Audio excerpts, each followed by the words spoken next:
வாசிக்கலாம். லூக்கா சுவிசேஷம் 13வது அதிகாரம் 13வது வசனம். அவள் மேல் தமது கைகளை வைத்தார். உடனே அவள் நிமிர்ந்து தேவனை மகிமைப்படுத்தினாள். அவள் மேல் தமது கைகளை வைத்தார். இந்த வாரம் ஆக்சுவலா இன்னொரு வார்த்தை தான் இந்த மாதத்துக்கான வாக்குத்தத்தமாய் எடுத்து தியானித்து அந்த வார்த்தையின் மூலமாய் கர்த்தர் பேசினதுனால அப்போ ஆண்டவர் அந்த வார்த்தையை தான் தரப்போறாங்க அப்படி சொல்லி செர்மன்லாம் ப்ரிப்பேர் பண்ணி வைத்திருந்தேன். போன வாரம் ஒரு செவ்வாய்க்கிழமையா புதன்கிழமையான்னு தெரியல, ஆண்டவர் இந்த வார்த்தையை கொண்டு இடைபட ஆரம்பிச்சார். இந்த வார்த்தையில ஆண்டவர் கொடுத்த ரேமா இதுதான். அவர் கையை வச்சிட்டாருன்னா எல்லாமே சரியாயிரும். ஹல்லேலூயா. அப்போ ஒவ்வொரு தேவ பிள்ளையும் தொடுதலுக்காக காத்திருக்கணும். ஒரு தொடுதல், ஒரே ஒரு தொடுதல். 18 வருட அந்த கூனியாகிய ஸ்திரீயை பார்த்து ஏன் இன்னும் நிமிரல அப்படின்னு கேட்டா அவ என்ன சொல்லுவானா, அவர் இன்னும் கைய வைக்கல. சாத்தான் என்னை நிமிர விடவில்லை என்று சாத்தானுக்கு கிரெடிட்டை அவ கொடுக்க மாட்டான். அவளை கட்டி வச்சிருக்கிறது யாருதான்? சாத்தான். சாத்தான் என்னை கட்டி வைத்திருக்கிறான் அப்படின்னா அந்த கிரெடிட்டை யாருக்கு கொடுக்கிறா? யோபுவை அழித்தது யாரு? ஆனா யோபு என்ன சொல்றாரு? கர்த்தர் எடுத்தார். அதாவது மகிமைய சாத்தானுக்கு கொடுக்கல. ஆமென். பிசாசானவன் போராடுகிறான்,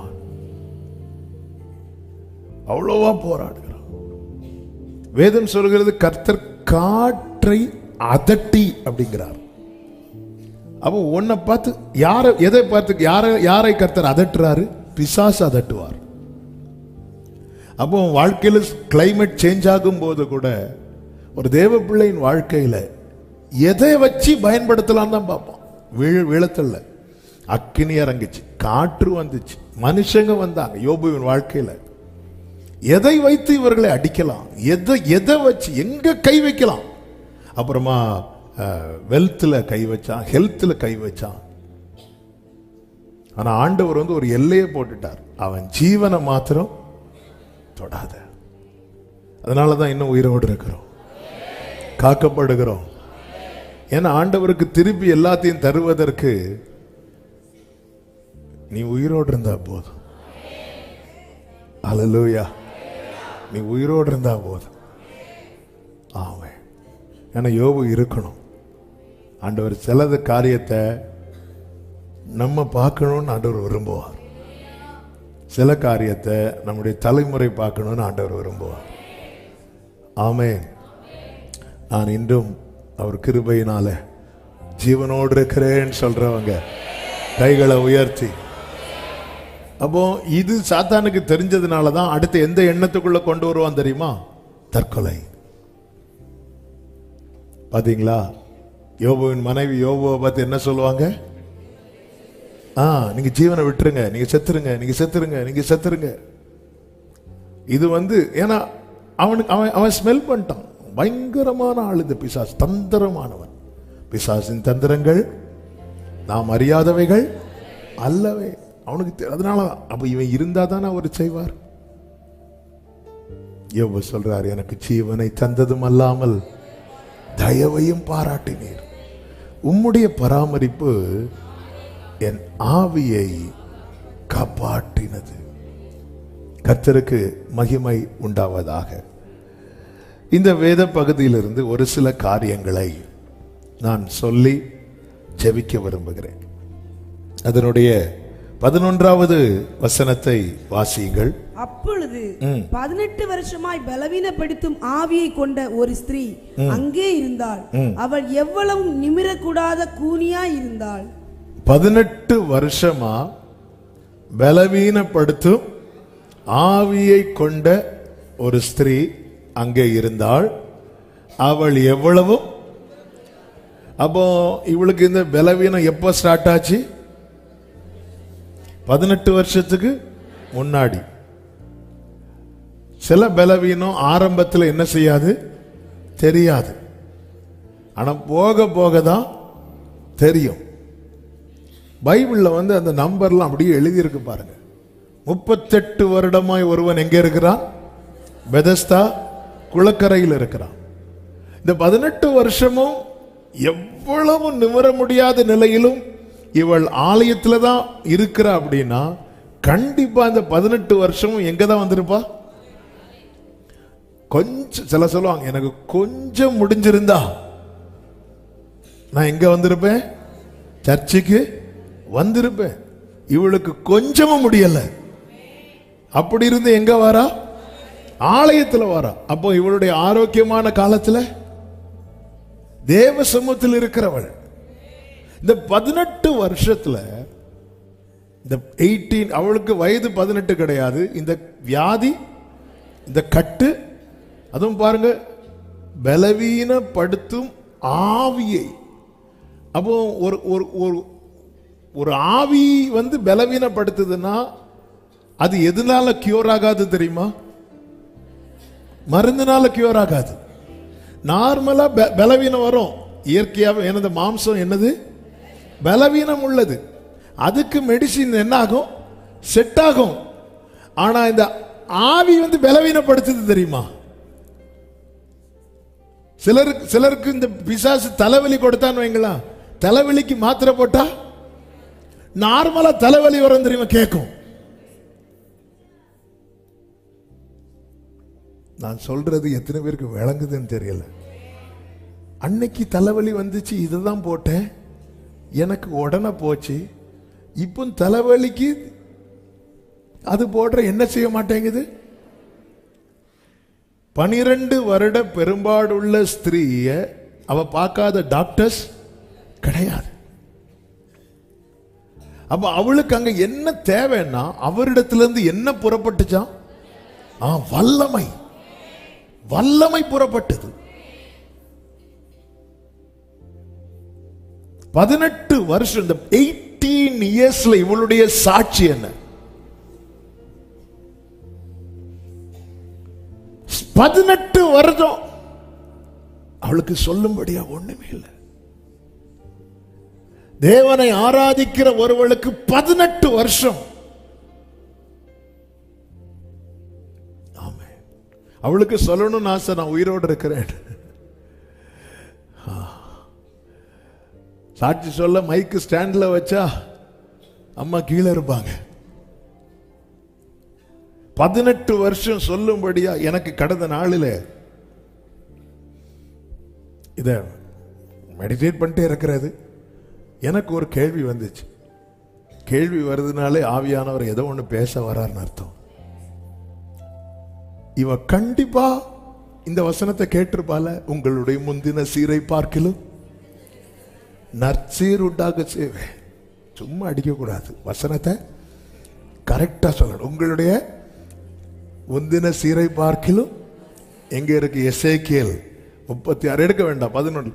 என்னுடைய கேள்வி இன்னைக்கு காலையில், இந்த கேள்வி நேர போய் மேல்பாட்டை கேட்கிறேன். இந்த வசனத்தை அவ கேட்டிருப்பாளாம். கண்டிப்பா கேட்டிருப்பா. எசேக்கியேல் தானே, அதுவும் தீர்க்க தரிசன புஸ்தகத்தில் இருக்கிறதுனால இப்போ இந்த வசனத்தை கேட்கும் போது இந்த அம்மாவுடைய மனநிலைமை எப்படி இருக்கும்? கொஞ்சம் பெண்டா இருக்கும் போது நம்பி இருப்பாங்க. ஃபுல்லா எவ்வளவு நிமிர முடியாத நிலையில இருக்கும்போது இப்படி ஒரு வசனம் கேட்டா உண்மையில நம்ப முடியுமா? ஆபிரகாமே சிரித்தார்ல. 86 வயசுல நம்ப முடிந்த ஆபிரகாமுக்கு 99 வயசுல சிரிக்க தானே முடிந்தது. சாராளும் சிரித்தாங்கல்ல. சர்ச்சுக்கு வராங்க, ஆண்டவர் ஆராதிக்கிறாங்க. ஆனா எதை செய்ய முடியலன்னா, என்னால வார்த்தையை ஏற்றுக்கொள்ள முடியும். ஏற்றுக்கொள்ள முடியலன்னா, தேவன் உண்டென்று தெரியும், அவர் சர்வத்தை செய்கிறவர் என்று தெரியும். ஆனா இனி எனக்கு, ஏன்னா எனக்கு 18 வருஷமா என்னுடைய நிலைமையில இரக்கம் இருக்கிறதே தவிர ஏற்றம் இல்லை. இறங்கி போயிட்டே இருக்கு. நிலைமையில் எந்த மாற்றம்? ஆண்டவர்கிட்ட ஒவ்வொரு பாயிண்ட் கேட்கும்போது, ஆண்டவரே எல்லாத்திலையும் யாருக்காவது ஒரு ரேமா இருக்கணும். இப்படிப்பட்ட கேள்விகளோடு சிலர் இருப்பதை ஆவியானவர் இந்த வார்த்தையை மெடிடேட் பண்ணும்போது ரொம்ப உணர்த்தினார். ஆமென். ஃபர்ஸ்ட் டைமா தேவ சமூகத்தில் வருகிறவர்கள் உண்டு. தேவ சமூகத்திலே பல நாட்களாய், பல மாதங்களாய், பல வருடங்களாய் காத்திருக்கிறவர்கள் உண்டு. அவர்களோடு தான் கர்த்தர் பேசிக் கொண்டிருக்கிறார். 38 வருஷம் வியாதி கொண்டிருந்த ஒரு மனுஷன் அங்கே இருந்தான் என்று யோவான் சுவிசேஷம் 5வது அதிகாரம் 5வது வசனத்திலே சொல்லப்பட்டிருக்கிறது. 6வது வசனத்திலே நீங்க பார்த்தீங்கன்னா, படுத்திருந்த அவனை இயேசு கண்டு அவன் வெகு காலமாய் வியாதியஸ்தன் என்று, நல்ல கவனமா கேளுங்க. அதாவது அவர்களுடைய நம்பிக்கை எப்படிப்பட்டதா இருந்ததுன்னா, ஒரு தூதன் வந்து குளத்தை என்ன செய்வான்? கலக்குவான். அப்போ முதல்ல யார் இறங்குறாங்களோ அவங்க, அப்ப இந்த முதல்ல போனோம் அப்படிங்கிற எதிர்பார்ப்புறவங்க என்ன செய்ய மாட்டாங்க தெரியுமா? படுத்திருக்க மாட்டாங்க. இப்படி வெயிட் பண்ணிட்டு இருப்பாங்க. கல்யாண வீட்டுல ஒரு பந்தி நடந்துட்டு இருக்கு, முடிய போகுது, அடுத்த பந்திக்கு சாப்பிடுறவங்க படுத்திருப்பாங்களா? ஆமா, சிலர் படுத்திருப்பாங்க. சாப்பிட்டுட்டு இருக்கிறவங்க பின்னாடி வந்து அப்படி கிருபை பெற்றவங்களும் அப்பதான் நம்ம பாயசத்துல கை வைக்கலாம் பார்த்தா பின்னாடி வந்து வேணுமா படுத்திருப்பாங்க. அப்படி சொல்லல. இவன் பாருங்க, அவன் நீ வந்து கலக்குனா என்ன, நானே கலங்கி இருக்கிறேன், நீ வந்து கலக்கிட்டு போறியா? நீ கலக்குனா என்ன முந்தி அதை இயேசு கண்டு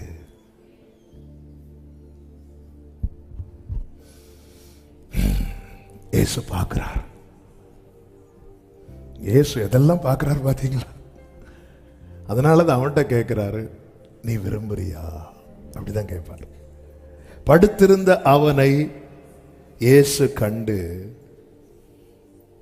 சொஸ்தமாக வேண்டும் என்று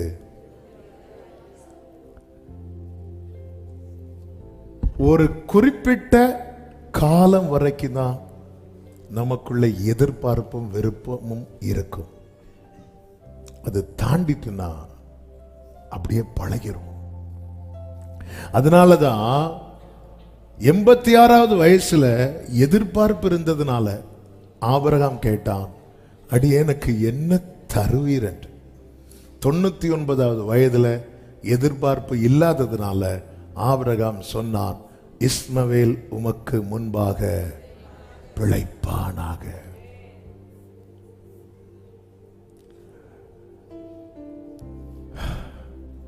அவன் படுத்திருந்த அவனை இயேசு, என்னடா நம்ம வாரம் பர்திமேயும் கத்துறான், இவன் என்னடானா கண்ணு தெரியாதவனுக்கே என்ன தெரிஞ்சிருக்கு, கண்ணு தெரிந்தவனுக்கு கண்ணு தெரியாதவனுக்கு என்னை தெரிந்திருக்க. இவரு 38 வருஷம். இயேசு இந்த பூமியில எத்தனை வருஷம் வாழ்ந்தா? உண்மையில பார்த்தா இந்த பூமியில இயேசுவை விட, சிலர் இருக்கிறத பார்த்தா இயேசுவை விட,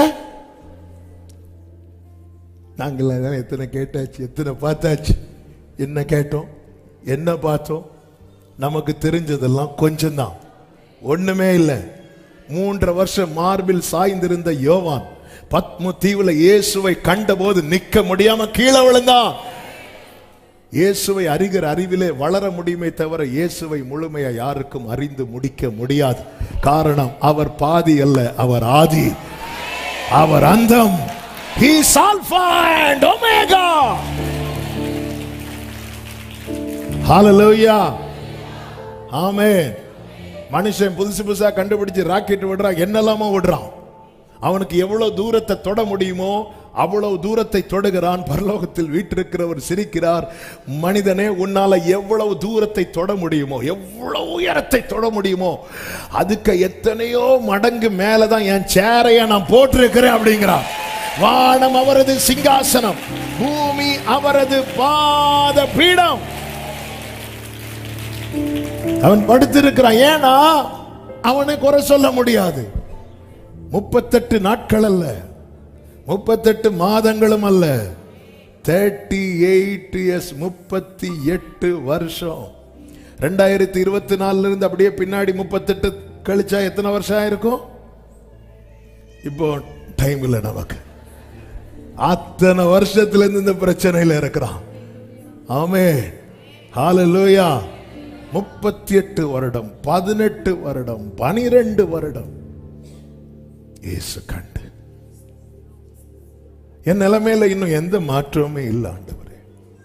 தாவீது சொல்லுகிறார் 42:6, என் தேவனே, என் ஆத்துமா எனக்குள் கலங்குகிறது.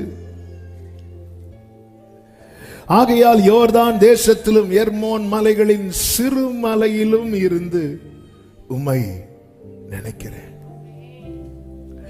7, உமது மதகுகளின் இறைச்சலால் ஆழத்தை ஆழம் கூப்பிடுகிறது, உமது அலைகளும் திரைகளும் எல்லாம் என் மேல் புரண்டு ஓடுகிறது. 11, என் ஆத்துமாவே நீ ஏன் கலங்குகிறாய், நீ ஏன் திகைக்கிறாய் சொல்லிட்டு அடுத்து சொல்றார், இன்னும் துதிப்பேன். என் வாழ்க்கையில ஒரு மாற்றமும் இல்லை என்கிற நிலைமை வரும்போது, அதுவரை நான் என்ன செய்து கொண்டு வந்தேனோ அது செய்யாதபடிக்கு ஒரு முடக்கம் அங்கே வருகிறது. ஆனால் இந்த 18 வருட பெரும்பாடுள்ள ஸ்திரீ என்ன செய்தாள் என்றால், அந்த முடக்கம் வராதபடிக்கு ஆலயத்தில் வரா. நீ அங்கதான் பிரச்சனை. அந்த 38 வருட அந்த சகோதரனுக்கு ஒரு முடக்கம் வந்துட்டு, அந்த முடக்கம் என்பது ஆத்மாவில் நீ இனி எதிர்பார்க்காதப்பா, அப்படியே இருந்துரு. எதிர்பார்க்க எந்த நம்பிக்கையும் இல்லாம சபையில் இருக்கிறவர்கள் உண்டு. அது ஒரு முடக்கம், அது ஒரு முடக்குவாதம். அது அதான் பிசாசு. அங்கதான் அவன் ஜெயிக்கிறான். இவ சரீரத்தை தான் கட்ட முடிந்தது, ஆனா அவ சமூகத்தில் இருந்தான். ஹல்லேலூயா, ஹல்லேலூயா. கர்த்தருடைய ரட்சிப்புக்கு நம்பிக்கையோட காத்திருப்பது நல்லது. சகரியா, எலிசபெத் பாருங்க, அவங்க வயது சென்று, அப்படிதான் இருக்கும் பைபிள்ல. லூக்கா 1வது அதிகாரம் 7வது வசனத்துல, எலிசபெத் மலடியா இருந்தபடியினால் அவர்களுக்கு பிள்ளை இல்லாதிருந்தது, இருவரும் வயது சென்றவர்களாய். அப்படி படிச்சா நமக்கு அதை ஆழத்தை பார்க்க முடியாது. வயது சென்றவர்களாய், அதன் அர்த்தம் என்ன? கிடைக்கணும் நினைக்கிற, கிடைக்க வேண்டிய காலத்தை அவங்க என்ன செய்யறாங்க? தாண்டி நிற்கிறாங்க. வயது சென்றவர்களாய். அப்ப அந்த காலை தாண்டும் போது எதிர்பார்ப்பு கம்ப்ளீட்டா டவுன் ஆகும். ஆனால் இவர்களுக்கு கிடைக்குங்கிற நம்பிக்கை போயிருக்கும். அதனாலதானே சகரியா சொன்னாரு, நான் கிழவனா இருக்கிறேன் அப்படின்னு. அப்போ அந்த ஒரு கட்டத்தை தாண்டினது நம்பிக்கை போச்சு. ஆனாலும் 6வது வசனத்தில் சொல்லப்பட்டிருக்கிறது, அவர்கள் இருவரும் கர்த்தரிட்ட சகல கற்பனைகளின் படியையும் நியமங்களின் படியையும் குற்றமற்றவர்களாய் தேவனுக்கு முன்பாக நீதி உள்ளவர்களாய் இருந்தார். அதன் அர்த்தம் அவர்களுடைய ஸ்பிரிச்சுவல் லைஃபை சத்துருவால முடக்க முடியல. இன்னைக்கு நம்ம வசனத்தின்படி நடக்கணுமா வேண்டாமா என்பதை தீர்மானிக்கிறதே ஏதோ ஒரு பிளெஸ்ஸிங்கை வச்சுதானே இருக்கு. என் நிலைமையில எந்த மாற்றம் இல்லை, அதனால நான் செபக்கிறத விட்டுறேன், பைபிள் படிக்கிற இல்ல. கர்த்தர் அதை பார்க்கிறார், கர்த்தர் அதை பார்க்கிறார். பிலதெல்பியா சபைக்கு கர்த்தர் எப்பொழுது பிராமிஸ் கொடுக்க ஆரம்பித்தார் தெரியுமா? அதற்கு கொஞ்ச பலன்னா இருந்த பலன் எல்லாம் போய் போய் போய் போய் போய் போய் போய் அந்த கொஞ்சத்துல வந்து நிற்கும் போது பார்த்து சொல்றார், அவருடைய நாமத்தை சொல்றார், ஒருவரும் பூட்டக்கூடாதபடிக்கு திறக்கிறவரும் திறக்க கூடாதபடிக்கு பூட்டுகிறவரும். அப்ப அது வரைக்கும் பார்த்துட்டே இருக்கிறார். இவன் மறுதலிக்கிறானா? 3 தடவை மறுதலித்த பேதுரு 4வது தடவை மறுதலிக்கிறதுக்கு முன்னாடி திரும்பி பார்த்துட்டார். அப்போ இங்க அவ்வளவு குற்றச்சாட்டு பேசுறாங்க, அவர் சைலண்டா இருக்கிறார். நான் நினைக்கிறேன், நான் நம்புறேன், அவர் அமைதியா இருந்து இவங்க பேசுறத ஒண்ணும் காதுல வாங்காம பேதுரு தள்ளி இருந்து பேசுறத காதுல வாங்கிட்டே இருக்கிறார். அதனாலதான் பைபிள் சொல்லுகிறது, அவர் திரும்பி பேதுருவை அப்படி பார்க்கிறது. அவர் திரும்பும் போது பேதுருவை பார்த்தார் என்றல்ல, அவர் திரும்பி பேதுருவை பார்த்தார். கேட்ட எல்லாம் கேக்குது பேதுரு, எல்லாம் எனக்கு கேக்குது. ஆமென். எல்லாமே இங்க சுத்தி இருந்து இவன் இப்படி சொன்னான், அவன் அப்படி சொன்னான், மைண்ட் பண்ணவே இல்லை. அவருக்கு வெளியே இருக்கிறவங்க பேசுறது மேட்டரே கிடையாது. அவருடைய ரத்தத்தால் மீட்கப்பட்டு உள்ள கொண்டு வந்திருக்கிறார் தெரியுமா? இவங்க என்ன சொல்றாங்க, இவங்க என்ன நினைக்கிறாங்க, இவங்க என்ன பேசுறாங்க? ஆமென். பேதுரு எல்லாத்தையும் விட்டுட்டு ஆண்டவர் கிட்ட வந்துட்டு ஒரு நாள் கேட்கிறார், ஆண்டவரே எல்லாத்தையும் விட்டுட்டு வந்தோம், எங்களுக்கு அந்த பேதுருவை பார்த்து தான் ஆண்டவர் சொன்னார், உனக்கும் போகணும்னா. உடனே பேதுரு அங்க பிரேக் போடுறார். யார்கிட்ட போவாண்டவரே, யார்கிட்ட போவாண்டவரே, யார்கிட்ட போ? நித்திய ஜீவ வசனங்கள். இந்த முதல் பாயிண்ட்ல செய்தி இதுதான். நான் வந்திருப்பது, என் வாழ்க்கையில நிறைய காரியங்கள் சந்திக்கப்பட வேண்டியது உண்மைதான். ஆனா நான் வந்தது இம்மைக்காக அல்லப்பா, நித்தியத்துக்காக.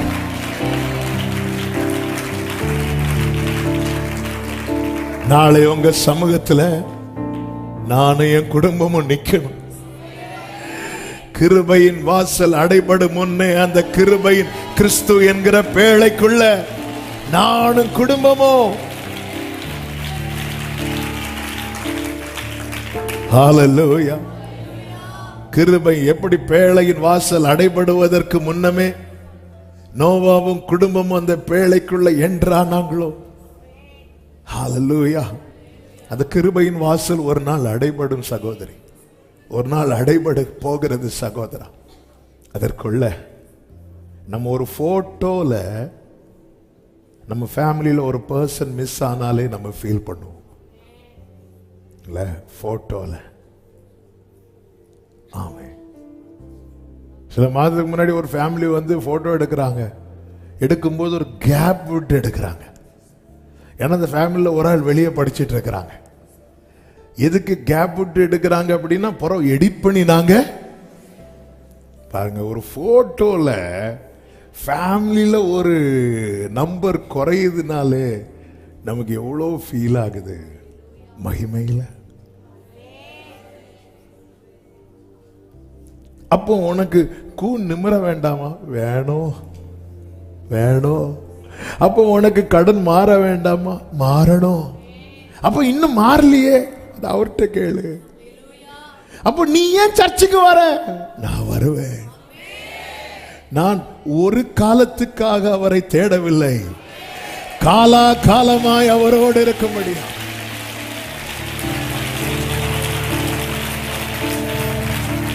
ஹல்லேலூயா. ஆமென். ஹல்லேலூயா.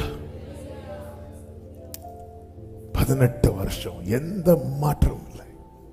அவ காதுல இந்த வார்த்தைகள் விழுந்து இருக்கும், நம்பிக்கையின் வார்த்தைகள். நம்பிக்கையின் வார்த்தைகள் நம்ம காதுல விழும்போது நம்முடைய மனநிலை எப்படி இருக்கும்? 10 வருஷத்துக்கு மேல டவுன் ஆக ஆரம்பிச்சு அந்த சறுக்கல் வர ஆரம்பித்து ஒரு 10 வருஷம் இருக்குன்னு வைங்களேன். சும்மா சொல்றேன், உங்களுக்கு தான் தெரியும். 10 வருஷம், 8 வருஷம், 13 வருஷம். இப்போ உங்களுக்கு காதுல ஒரு வார்த்தை வருது, உன்னுடைய முந்தின சீரை பார்க்கலாம் உனக்கு நற்சீர் உண்டாக செய்யும். நம்ம மைண்ட் எப்படி இருக்கும்? இப்போ வேர்டு கேட்கும் போது என் மனநிலைமை எப்படி இருக்கு? சூனேமியாள்கிட்ட பார்த்து எலிசா சொல்றாரு, ஒரு உற்பவ கால திட்டத்துல உனக்கு ஒரு குமாரன் இருப்பான். அவ சொல்ற முத அடியாளுக்கு அபத்தம் ஒண்ணும். யாரை பார்த்து சொன்னா தெரியுமா? புருஷன்ட்ட போய் இவரை நான் யாராய் பார்க்கிறேன்? தேவனுடைய மனுஷன், நீதிமான். நீதிமான் தேவனுடைய மனுஷனாலே அவர்கிட்ட என்ன இருக்காது? பொய் இருக்காது. இப்படி மனைவி புருஷன்ட்ட சொல்லி மேல ஒரு ரூமே கட்டி கொடுத்தாச்சு. இப்ப பிரதிஷ்டை எல்லாம் முடிச்சுட்டு உள்ள இருக்கும்போது இவளுக்கு நம்ம ஏதாவது செய்யணுமே. நேர கூப்பிட்டு, இங்க பாருமா, உனக்கு நான் என்ன செய்யணும்? அந்த வசனத்தை பாருங்க. எங்க இருக்கு? 2 ராஜாக்கள் 4வது அதிகாரமா?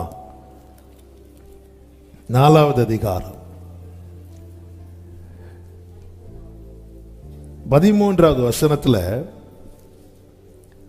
நான் உனக்கு என்ன செய்யணும்? இப்படிப்பட்ட சகல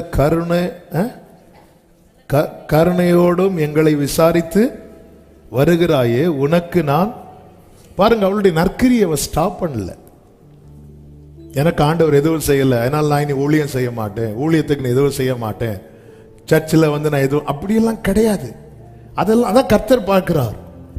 இவனுக்கு நான் கொடுக்கல, நான் என்ன செய்யறாங்க இவங்க? நான் கொடுக்கல. ஆண்டவர் வந்து கொடுக்கவே மாட்டாருன்னு கிடையாது. கையை வச்சா போதுங்க. நல்ல கவனமா கேளுங்க. நெடுநாள் காத்திருக்கிறவர்களுக்கு கர்த்தர் செய்யறது உடனேயா இருக்கும். உடனேயா இருக்கும். யோப் எல்லாம் இழந்த யோபுவுக்கு கர்த்தர் செய்தது இப்படி பார்த்தார், அவ்வளவுதான். என் லைஃப்ல அடி மேல அடி. இப்போ 38 வருஷமா அந்த கால் நடக்காம தானே இருந்தான். எத்தனை வருஷமா? அங்க என்ன நடந்தா சுகம் கிடைக்கும்? பெதஸ்தா குளக்கரையில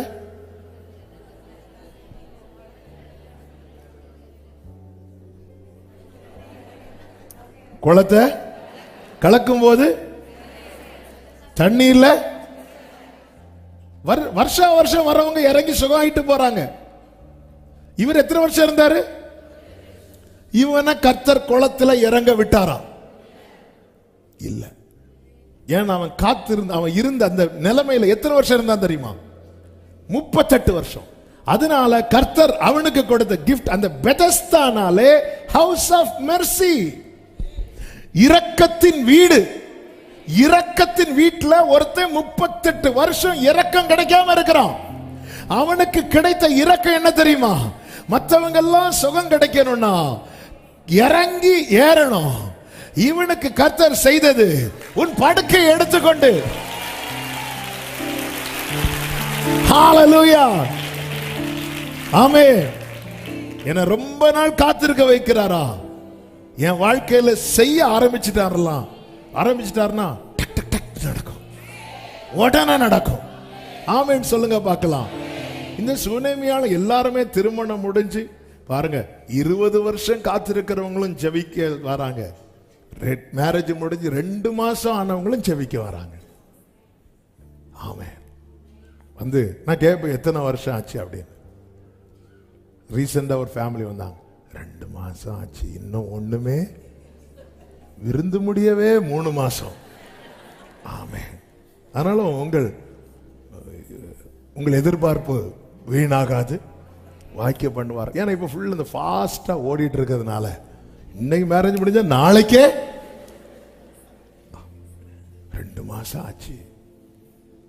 அதுக்கு கொஞ்சம் முன்னாடி தான் ஒருத்தங்க 5 வருஷம் ஆச்சுன்னு ஜெபம் பண்ணிட்டு போனான். கர்த்தர் தருவாராக. போன வாரம் ஆபீஸுக்கு ஒரு ஃபோன் வந்தது. கர்த்தர் பேசப்பட்ட வார்த்தையை ஒருத்தங்க பிடிச்சு ஜெபம் பண்ணி 19 வருஷம் குழந்தை இல்லை, இப்பொழுது அந்த சகோதரி கன்சீவா இருக்கிறாங்க. ஆமா, 19 வருஷம்னா நம்ம இப்போ ஒரு ஸ்திரீயை பார்த்துட்டு இருக்கிறோமே, அவங்களோட 1 இயர் சீனியர். வைப்பாரா கை?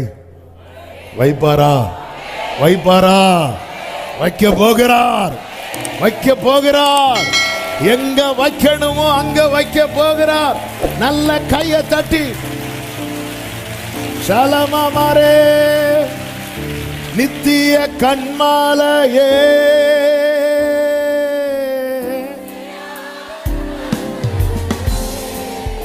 ஆமென். ஹரணான கோட்டையே,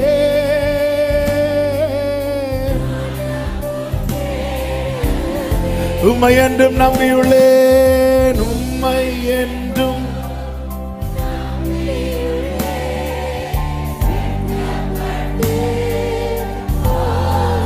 ஹல்லேலூயா, உம்மை என்றும்.